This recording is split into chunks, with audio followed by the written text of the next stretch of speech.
জয় Bholenath. Galaxy astrology YouTube চ্যানেলে আপনাকে স্বাগত জানাই। আপনি দেখছেন এবং শুনছেন নো কস্ট রেমেডি, অর্থাৎ এই টোটকা এবং টিপস প্রতিকারগুলো করতে নামমাত্র খরচ। এবার থেকে আপনি নিজেই নিজের সমস্যার সমাধান করতে পারবেন। কিভাবে করবেন, কখন করবেন, কি কি উপকরণ লাগবে, সকল বিষয় নিয়ে আমি এই ভিডিওতে আলোচনা করেছি। নিয়মিত আরও টোটকা পেতে আমার চ্যানেলটিকে সাবস্ক্রাইব করুন এবং আমার হোয়াটসঅ্যাপ গ্রুপে যুক্ত হয়ে যান এই হোয়াটসঅ্যাপ নাম্বার থেকে। বাড়িতে যখন আমরা পুজো করি তখন নিশ্চয়ই প্রদীপ জ্বালাই।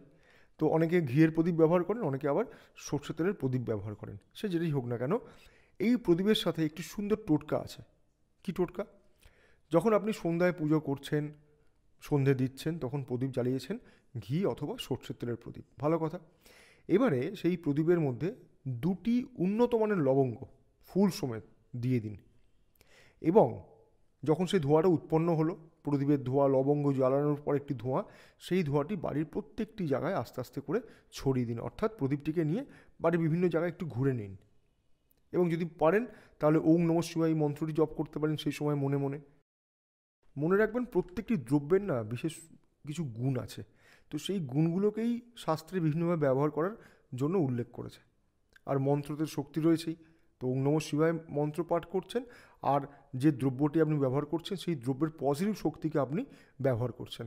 এর ফলে কি হবে, আপনার বাড়ির ভেতরে যে সমস্ত ব্যাকটেরিয়া আছে, অশুভ প্রভাব আছে, নেগেটিভ এনার্জি আছে, নষ্ট হবে এবং শরীরের ভেতরেও কিন্তু আপনি একটি পজিটিভ এনার্জি ফিল করবেন, মানসিক শান্তি পাবেন। করে দেখুন, অবশ্যই উপকার পাবেন। আর নিজে উপকার পেলে অন্যকেও শেয়ার করতে ভুলবেন না।